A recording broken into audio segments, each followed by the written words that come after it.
My question is simple for you, Fahmi.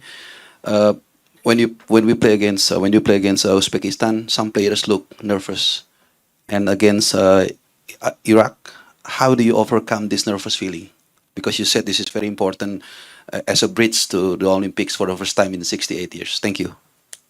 For tomorrow's, I think I prepare for ourselves.